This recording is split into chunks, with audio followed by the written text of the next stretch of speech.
Hello friends, എല്ലാവർക്കും ചെമ്പനൽ പൂവിൻ്റെ പുതിയൊരു വീഡിയോയിലേക്ക് സ്വാഗതം. അപ്പം നമ്മുടെ ചെമ്പനൽ പൂവിൽ വരാതിരിക്കുന്ന ഒരു ഭാഗത്തിൻ്റെ വീഡിയോ ആണ് ഞാൻ ഈ ചെയ്യുന്നത്. നമ്മുടെ സച്ചിൻ രേവതിയും ചെറിയൊരു പിണക്കത്തിലേക്ക് പോകുന്നതായിട്ട് നമ്മൾ ഇന്നത്തെ പ്രൊമോയിൽ കണ്ടതാണ്. ആ ഒരു പിണക്കത്തിലേക്ക് വഴിതെളിക്കുന്ന കാരണക്കാരനാകുന്നത് ശരത്താണ് കേട്ടോ. അമ്മയും രേവതിയൊക്കെ സ്വപ്നം കാണുന്ന പോലെ ശരത്ത് നല്ല രീതിയിൽ തന്നെ പഠിച്ച് നല്ലൊരു ജോലിയൊക്കെ മേടിക്കുകയായിരുന്നെങ്കിൽ ഈ ഒരു പ്രശ്നങ്ങളൊന്നും തന്നെ ഉണ്ടാവുകയില്ലായിരുന്നു. ആന്റണിയുമായിട്ട് ചെങ്ങാത്തം കൂടിയതും മുതലാണ് ശരിക്കും പറഞ്ഞാൽ ശരത്ത് ഓരോരോ തെറ്റുകൾ ചെയ്തു തുടങ്ങുന്നത്. തുടക്കം തന്നെ ചെയ്യുന്നത് ചന്ദ്രയുടെ ബാഗ് മോഷ്ടിക്കുക എന്നതാണ്. പിന്നീട് ഇപ്പൊ മഹേഷിന് തല്ലുന്നത് വരെ കാര്യങ്ങൾ എത്തി നിൽക്കുകയാണ്. ഇതിനകത്ത് ശരിക്കും പറഞ്ഞു കഴിഞ്ഞാൽ മഹേഷിനോട് വളരെ മോശമായിട്ട് ആന്റണി സംസാരിക്കുന്നത് കൊണ്ടാണ് മഹേഷ് ശരിക്കും പറഞ്ഞാൽ ആന്റണിയുടെ ഷോൾഡറിന് കയറി പിടിക്കുന്നത്. എന്നാൽ അതൊന്നും ശ്രദ്ധിക്കാതെ തന്നെ ആന്റണീനെ സപ്പോർട്ട് ചെയ്ത് ആന്റണിക്ക് വേണ്ടിയിട്ടാണല്ലോ ശരത്ത് അവിടെ പെരുമാറുന്നത്. ഈ ഒരു സമയത്താണ് സച്ചി അങ്ങോട്ടേക്ക് വരുന്നത്. മഹേഷിന് തല്ലുന്ന കാണുമ്പോഴേ സച്ചിക്ക് സഹിക്കാനാവാതെ ആന്റണിക്കിട്ടാണ് തല്ലുന്നത്. ഇത് പിടിച്ചു മാറ്റാൻ നിൽക്കുന്ന സമയത്താണ് തൻ്റെ ഉള്ളിലുള്ള ദേഷ്യം, അതായത് അമ്മയുടെയും രേവതിയുടെയും ഒക്കെ പ്രതീക്ഷ നശിപ്പിച്ച ശരത്തിനെ കാണുമ്പോഴത്തേക്കും ആ ഒരു ദേഷ്യം അടക്കാനാകാതെ സച്ചി ചെയ്യുന്നതാണ്. പക്ഷേ ഇത്രയും വലിയൊരു അപകടം ഉണ്ടാകുമെന്ന് സച്ചിട്ട് ഓർക്കുന്നുമില്ല കേട്ടോ.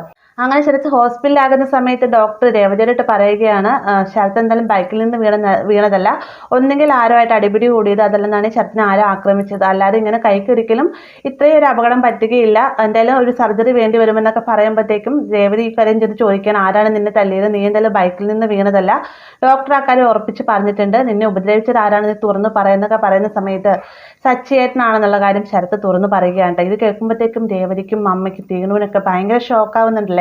ആദ്യം ഒന്ന് രേവതി ഇത് വിശ്വസിക്കുന്നില്ലാട്ടെ. ഈ ഒരു സമയത്ത് ശരത്ത് സച്ചിയെ കുറ്റപ്പെടുത്തുന്ന രീതിയിൽ, അതായത് താൻ ഒന്നും ചെയ്യാതെ തന്നെ സച്ചിയേട്ടൻ തന്നെ ഇങ്ങോട്ട് വന്ന് ആക്രമിക്കുകയായിരുന്നു എന്ന രീതിക്ക് സച്ചിയെ കുറ്റപ്പെടുത്തുന്ന രീതിക്ക് സംസാരിക്കുമ്പോഴത്തേക്കും രേവതി അടക്കം എല്ലാവരും തന്നെ സച്ചി കുറ്റക്കാരനാണെന്ന് മനസ്സിൽ തന്നെ ഉറപ്പിക്കുകയാണ്. ഈ ഒരു സമയത്ത് അമ്മയാണെങ്കിലും പറയുന്നത്, എൻ്റെ മോനെ പോലെ കരുതിയതാണ് ഞാൻ അവനെ, അവൻ പിന്നെ എന്തിനു വേണ്ടിയിട്ട് എൻ്റെ മോനോട് ഇത്രയും വലിയൊരു ക്രൂരത ചെയ്തത്, അവൻ ഇത്രയും കുഞ്ഞാണെന്നെങ്കിലും ഓർക്കാതെ അവൻ ഗുണ്ടായിസ വീണ്ടും തുടങ്ങിയോ എന്നൊക്കെ ഇങ്ങനെ ലക്ഷ്മി പറഞ്ഞുകൊണ്ട് ഇങ്ങനെ കരഞ്ഞിട്ടിരിക്കുകയാണ്. ഇത് കേട്ടിട്ടും നമ്മുടെ രേവതിക്ക് തിരിച്ചൊന്നും മറുപടി പറയാനില്ല. കാരണം തെളിവുകളെല്ലാം തന്നെ സച്ചിക്ക് എതിരായതുകൊണ്ട് രേവതിക്ക് ഒന്നും തന്നെ മിണ്ടാകാനാകുന്നില്ല. പിന്നീട് വീട്ടിലേക്ക് ചെന്നതിന് ശേഷം ഇതിന്റെ പേരിൽ രണ്ടുപേർക്കിടയിൽ പിണക്കങ്ങളും കാര്യങ്ങളൊക്കെ ഉണ്ടാകുന്നുണ്ട് കേട്ടോ. അപ്പൊ സച്ചിയും രേവതിയും രണ്ട് ധ്രുവങ്ങളിൽ നിന്ന് നടക്കുന്ന കാണുമ്പോഴത്തേക്ക് ചന്ദ്രയ്ക്കും ശ്രുതിക്കും ഭയങ്കര സന്തോഷമാവുന്നുണ്ട്.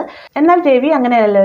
രവി എല്ലാവർക്കും മുന്നിൽ തന്നെ സച്ചിയോട് ചോദിക്കുന്നുണ്ട്, നീ എന്തിനു വേണ്ടിയിട്ടാണ് ശരത്തിന്റെ കൈ അങ്ങനെ ആക്കിയത്, നീ എന്തായാലും ഒരു തെറ്റുമില്ലാതെ ആരെയും ഉപദ്രവിക്കില്ല എന്ന് എനിക്കറിയാം, എന്താ അവൻ ചെയ്ത് തെറ്റ് എന്നൊക്കെ ചോദിക്കുന്ന സമയത്ത് ചന്ദ്രയും ശ്രുതിയും എല്ലാവരും നിൽക്കുന്നതുകൊണ്ട് തന്നെ സച്ചി സത്യങ്ങൾ തുറന്നു പറയുന്നില്ല. കാരണം സച്ചി ആ ഒരു സമയത്ത് സത്യങ്ങൾ തുറന്നു പറയുകയാണെങ്കിൽ തീർച്ചയായിട്ടും അത് രേവതിയുടെ ജീവിതത്തെ ബാധിക്കുമെന്ന് സച്ചിക്ക് നന്നായിട്ട് അറിയാം. ഓൾറെഡി നമ്മുടെ ശരത്ത് ബൈക്ക് മോഷ്ടിച്ചു എന്ന് പറഞ്ഞുകൊണ്ട് ഏത് സമയത്തും ചന്ദ്ര കുറ്റപ്പെടുത്തിക്കൊണ്ട് നിൽക്കുകയാണ്. ഈ ഒരു തെറ്റും കൂടി ശരത്താണ് ചെയ്തതെന്ന് പറഞ്ഞു കഴിഞ്ഞാൽ പിന്നെ നമ്മുടെ രേവതിക്ക് അവിടെ ജീവിക്കേണ്ടി വരില്ല അല്ലേ. അതുകൊണ്ട് തന്നെ സച്ചി ആ സമയത്ത് സത്യങ്ങളൊന്നും തുറന്നു പറയുന്നില്ല. എന്നാൽ ഒരു കാര്യം പറയുന്നുണ്ട്, അച്ഛനറിയാലോ തെറ്റ് കണ്ടാൽ ഞാൻ പ്രതികരിക്കും, തെറ്റൊന്നും ചെയ്ത് ഒരിക്കലും ഞാൻ ആരെയും തല്ലുകയില്ല, ഞാൻ തല്ലിയതിൽ ന്യായമുണ്ട് എന്ന് പറഞ്ഞിട്ടാണ് സച്ചി അവിടുന്ന് പോകുന്നത്.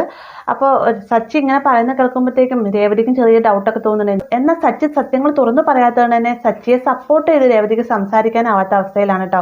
സച്ചി റൂമിൽ ഇരിക്കുമ്പോഴത്തേക്ക് രവി വന്ന് ഇങ്ങനെ കാര്യങ്ങൾ തിരക്കുന്നുണ്ട്. അപ്പോൾ രവിയോട് സത്യങ്ങൾ തുറന്നു പറയാൻ നിൽക്കുന്ന സമയത്താണ് രേവതി ആ റൂമിന്റെ മുമ്പിൽ കൂടെ പാസ് ചെയ്ത് പോകുന്നത്. രേവതി ഇവർ തമ്മിലുള്ള സംസാരം കേൾക്കുമ്പോഴത്തേക്കും അവിടെ നിൽക്കുകയാണ് കേട്ടോ. രേവതി അവിടെ മറഞ്ഞു നിൽക്കുന്നത് നമ്മുടെ സച്ചി കാണുകയും രവിയോട് സത്യങ്ങൾ തുറന്നു പറയാതെ തന്നെ അവിടെ നിന്ന് പോവുകയാണ് കേട്ടോ. അതിനുശേഷം പിറ്റേന്ന് നേരം പുലരുന്ന സമയത്ത് രേവതി കടയിലേക്ക് പോയിട്ട് തിരിച്ചു വരുന്ന സമയത്താണ് റൂമിലെ ഡോറ് പതുക്കെ തുറന്നിട്ടിരിക്കുകയാണ്. ആ ഒരു ഡോറിന്റെ വിടവിലൂടെ രേവതി ഒരു കാഴ്ച കാണുകയാണ്. അതായത് സച്ചി ഫോണിലേക്ക് നോക്കിയതിന് ശേഷം, നീ മര്യാദയ്ക്കായിരുന്നു, ഇതൊന്നും സംഭവിക്കില്ലാതെ, നീ കാരണമാണ് ഇത്രയും പ്രശ്നങ്ങൾ ഉണ്ടായി എന്നൊക്കെ പറഞ്ഞുകൊണ്ട് ഫോൺ താഴെ വെച്ചിട്ട് ഫോണിലേക്ക് ആഞ്ഞിരിക്കുകയാണ് കേട്ടോ.